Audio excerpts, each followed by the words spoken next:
बिस्मिल्लाहिर्रहमानिर्रहीम।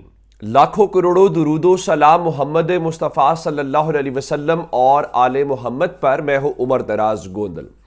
मैंने आपको रात को खबर दे दी थी कि पाकिस्तान तहरीक इंसाफ जो है महमूद खान अचकजई को सदर पाकिस्तान के मनसब के लिए नामजद कर रही है, और अब पाकिस्तान का सारा ही मीडिया इस खबर की तस्दीक कर रहा है और सुन्नी इत्तेहाद कौंसिल ने बाज़ाब्ता तौर पे उनको अपना उम्मीदवार नामजद कर दिया है, और उसमें इमरान खान की रजामंदी शामिल है। जो अडियाला जेल से पैगाम आया है उसके मुताबिक ही मिनो अन अमल दरामद कर रही है पाकिस्तान तहरीक इंसाफ। उसकी वजह यह है, आज और कल तक कागजात नामजदगी जमा करवाए जाएंगे। आज आसिफ जरदारी के कागजात नामजदगी जमा हो जाएंगे।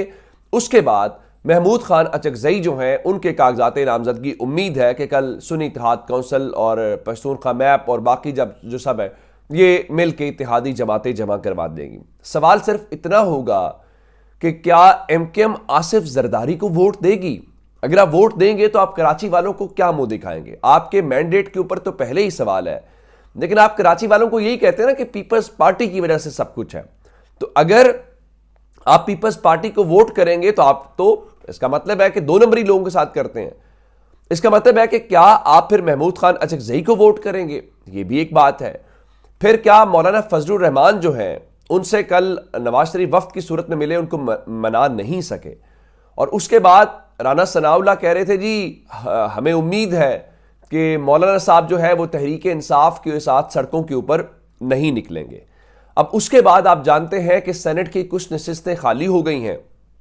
अगर वो नशिस्तें खाली हो गई हैं तो इसका मतलब ये है कि ये भी नुकसान है आसिफ अली जरदारी को, क्योंकि ये नशिस्तें उनकी खाली हुई हैं।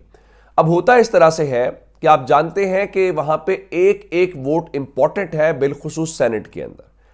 अब उसके बाद अगली सूरत हाल जो है वो बड़ा ज्यादा किस्म की खतरनाक है। ज्यादा खतरनाक ये है कि एक तो अली अमीन गंडापुर आज वजीर आला खैबर पख्तूनख्वा का 3 बजे हल्फ उठा लेंगे, और गवर्नर जो है उन्होंने उनकी समरी के ऊपर दस्तखत कर दिए हैं। अब एक आप उनकी कल वाली जरा स्पीच सुन लें जो उनकी परेशानी है, और दूसरे नंबर के ऊपर वो लोग जिनकी जान गई पिछले चंद महीनों के अंदर, पाकिस्तान तहरीक इंसाफ के वो कारकुनान जिनको वो समझते हैं कि वो शहीद हैं, तो उनकी फैमिलीज को भी आज अली अमीन गंडापुर ने अपनी वजारत आला के हल्फ के दौरान उनको मदऊ किया है, उनको दावत दी है, जिससे आप अंदाजा लगाइए कि वो किस मिजाज के साथ और किस तरह से आगे चल रहे हैं। लेकिन असल खबर क्या है? असल खबर वही है जिस तरह सुहेल वड़ाइश ने हल लिखा है कि बहरान का हल क्या है। बहरान का हल यह है कि आपको इमरान खान से बात करनी पड़ेगी। आप इमरान खान को सिस्टम में से निकाल के नहीं कर सकते। मिसाल के तौर के ऊपर शहबाज शरीफ की हुकूमत आई थी, तमाम वजीरों को लेके गए, आर्मी चीफ को लेके गए थे, और हमें यह बताया गया था कि कतर की भी से आ रही है सरमायाकारी, हमें बताया गया था कि यूएई से भी पैसे आ रहे हैं, सऊदी अरब से पैसे आ रहे हैं, सत्ते खैर है उनका, आप इमरान खान को नहीं आने देना, हम आपके लिए। और एक आज यही बात सुहेल वड़ाइश ने अपने आर्टिकल के अंदर लिखी कि हम पिछले कई माह से सुन रहे हैं कि मिडल ईस्ट से यानी मशरक़ वुस्ता से अरबों डॉलर्स की सरमायाकारी आएगी, अभी तक तो वहां से फूटी कोड़ी भी नहीं मिली। एक खबर यह है। दूसरी खबर जरा आपकी दिलचस्पी के लिए, इंडिया के अंदर एक शख्स है मुकेश अंबानी, अमीर तरीन शख्स है, उसके बेटे की शादी है। आपको पता है कि जो फेसबुक का मालिक है मार्क जकरबर्ग, वो इस वक्त इंडिया के अंदर है। जो गूगल के सीईओ है वो इंडिया के अंदर है। इवन पाकिस्तान के अंदर खेलने वाले पीएसएल खेलने वाले खिलाड़ी हमारा इवेंट छोड़ के इंडिया चले गए हैं। दुनिया की नामवर शख्सियात जो हैं, बड़े बड़े इदारों के जो सरबराहान हैं, वो इंडिया के अंदर है। भला क्यों? वो मुकेश अंबानी के बेटे की शादी में शिरकत के लिए आए हैं। हालांकि मुकेश अंबानी का हुकूमत से क्या लेने देना, एक प्राइवेट शख्स है, कारोबारी शख्स है। इसको सॉफ्ट पावर कहते हैं। इससे आप इंडिया के असर रसूख का अंदाजा लगाइए। और उनके 625 अरब डॉलर के करीब हैं फॉरेन रिजर्व्स, जिसमें आज खबर आपसे थोड़ी देर पहले मैं देख रहा था कि उसमें तकरीबन 2.25 अरब डॉलर का फर्दर इजाफा हुआ। और हम इन चक्रों में हैं। हाँ, हमने जब उनके यहाँ टेक्नोलॉजी के बड़े बड़े सीईओज उनके घर में बैठे हुए, हमने पाकिस्तान के अंदर 17 तारीख को जो ट्विटर बंद किया था, आधा महीना हो गया है, और हम क्या कर रहे हैं? हम सॉफ्टवेयर अपडेट करने में लगे हुए। और इंडिया दुनिया को सॉफ्टवेयर जो है वो बेचने में लगा हुआ है। ये फर्क है दोनों की तरजीहात में। लेकिन अब अगली जो खबर है वो नवाज शरीफ और शहबाज शरीफ क्या करेंगे, उनके लिए खतरे की खबर है। आपने देखा कि कौमी असेंबली के अंदर क्या कुछ हुआ है और जिस तरह से तहरीक इंसाफ ने इब्तदाई सेशन के अंदर अपना आप दिखाया है, उससे अगले चंद महीनों का अहवाल हमें नजर आ रहा है। और फिर इमरान खान हैं जो अडियाला जेल के अंदर हैं, तो क्या इमरान खान समझौता करेंगे? उन्होंने 8 फरवरी से पहले समझौता नहीं किया, तो 8 फरवरी के बाद तो उन्हें कौम की सपोर्ट और मैंडेट वैलिडेट हो गया है। अब तो इमरान खान की पोजीशन मुकम्मल तौर पे तब्दील हो गई है। अब मैं अपनी जबान में नहीं, नजम सेठी की जबान में जरा आपको बताना चाहता हूं। नजम सेठी ने कहा अब तो इमरान खान एस्टैब्लिशमेंट की आंखों में आंखें डाल के बात कर रहे हैं। आगे चलते हैं। उनके मुताबिक ये जो सूरत हाल है ये चलती हुई दिखाई नहीं दे रही और ये सबको पता नहीं चलेगी। कल जुनैद अकबर खान ने भी ये कहा था, हम इस असेंबली को भी नहीं मानते और हम इनको कानून साजी भी नहीं करने देंगे और हम इसको चलने भी नहीं देंगे। बात बड़ी सीधी है कि आप इमरान खान को जेल में रखें और आप कहें ये हो नहीं सकता। और खैबर पख्तूनख्वा में उनकी हुकूमत है। अब देखते हैं कि कल तो नहीं, मंडे को उनकी मुलाकात होगी और उसके बाद वो काबीना को फाइनलाइज करेंगे। अब वजीर आला तो हर दूसरे दिन जाया करेगा अडियाला, वजीर आला जो है। आप क्या करेंगे? बाकी लोग जाएंगे। अब जितने दिन, मंगल को मैं आपको एक और बात बताऊं, तोशा खाना और साइफर की जो मरकजी अपीलें हैं उनके ऊपर दरखास्तें इस्लामाबाद हाई कोर्ट में समाअत के लिए मुकर्रर हो चुकी हैं। अब हर गुजरता लम्हा आप इमरान खान को अडियाला में रखेंगे, वो सिस्टम पे भारी पड़ेगा, आप दबाव में आएंगे। पहले आप कहते थे कि इमरान खान को जेल में डालेंगे तो इमरान खान का कद बहुत बड़ा हो जाएगा, वो हुआ। अब और खौफ है, इमरान खान को जेल से निकालेंगे तो क्या होगा? जाहिर है वो नवाज शरीफ तो नहीं है कि वो आएगा, जहाज पकड़ेगा, बाहर चला जाएगा। इमेजिन कीजिए कि वो निकलते हैं वहां से, वो एक काफिले की सूरत में, एक रैली की सूरत में, कि लाहौर या इस्लामाबाद की तरफ आएंगे, कितने घंटे और दिन लगेंगे, ये बात याद रखिएगा। और इमरान खान की एक एक स्पीच, एक एक लफ्ज क्या रोल प्ले करेगा। अब नजम सेठी का दावा यह है कि ये जो सूरत हाल बन रही है, अब उनके मुताबिक शायद 1 या 2 साल के, जो 1.5 साल अब तकरीबन पीछे बनता है, नया आर्मी चीफ आ जाएगा और उनके मुताबिक नए इलेक्शन होंगे। अब इसका क्या मतलब है?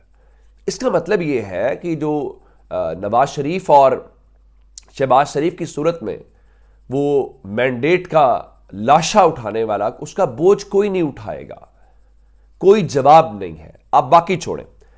रात को यही बात मतीउल्लाह जान कह रहे थे कि आप तहरीक इंसाफ जो इल्जाम लगाती है उसको तो चलें छोड़ देते हैं, बाकी सबको भी छोड़ देते हैं।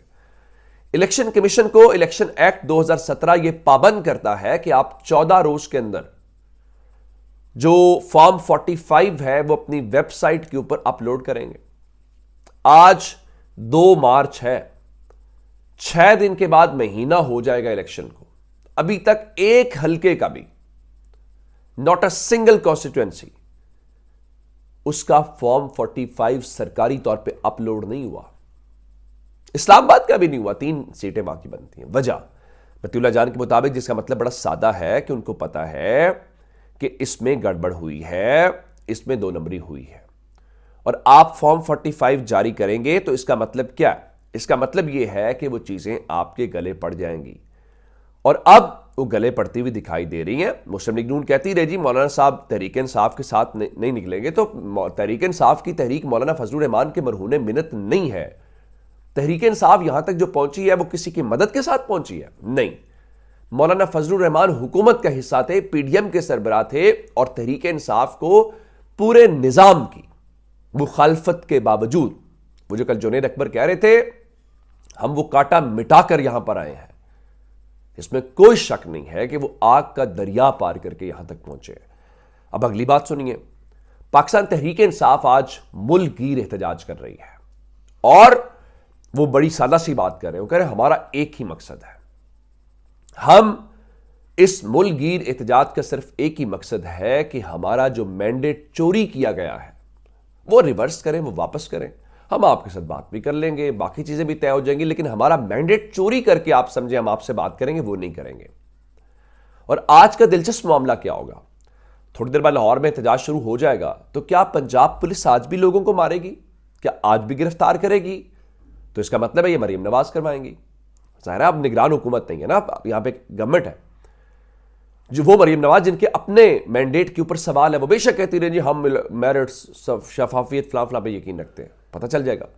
आज खैबर पख्तूनख्वा में भी एहतजाज होगा, तो खैबर पख्तूनख्वा के अंदर उनकी अपनी हुकूमत है, तो क्या वज़ीर आला अगर वहां पे आते हैं तो क्या आप खैबर पख्तूनख्वा पुलिस जो है वो वज़ीर आला के ऊपर डंडे चलाएगी?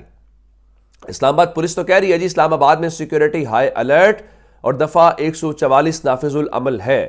जिला भर में गश्त को बढ़ा दिया गया है, जबकि नाका पॉइंट्स के ऊपर जो चेकिंग है वो सख्त कर दी गई है। और तामुन करे जी, एक तो ये दफ़ा 144 उस दिन ही सामने आती है जिस दिन पाकिस्तान तहरीक इंसाफ ने एहतजाज करना होता है। लेकिन मैं आपको एक बात बताऊं, अब आप इस एहतजाज को रोकना चाहते हैं, रोक लें, लेकिन ये तहरीक की शक्ल इख्तियार कर जाएगा। और ये कैसे करेगा? ये आपकी नलायकी की बुनियाद के ऊपर करेगा। तहरीक इंसाफ ने 2013 में कहा था 4 हल्के खोलो बात खत्म हो जाएगी, उसमें से एक हल्का खुला, याद सादिक वाले में इलेक्शन हो गया। अब तहरीक इंसाफ करिए आप अपने हल्कों में ना जाएं। आप कह रहे हैं ना कि खैबर पख्तूनख्वा में हुआ है, आप खैबर पख्तूनख्वा को धमकियां लगाई जा रही हैं जी हम गवर्नर राज लगा देंगे गवर्नर राज। जो कुछ 16, 17, 18, 20 महीनों में हुआ है अप्रैल के बाद जब इमरान खान की, उससे कोई बड़ी चीज हो जाएगी क्या? गवर्नर राज उससे बड़ी चीज है, लगा दें। अब उस सारे सिनेरियो में से जब वो ये कह रहे हैं कि आप हमारे हल्के खोल लें, यानी आप पंजाब में आगाज ना करें, आप खैबर पख्तूनख्वा में तहरीक इंसाफ के हल्कों से आगाज कर लें, करें, दूध का दूध और पानी का पानी हो जाएगा। इस सारे सिनेरियो में आप गड्ढे में गिरते जा रहे हैं, आप खाई में गिरते जा रहे हैं, आपको मालूम नहीं है।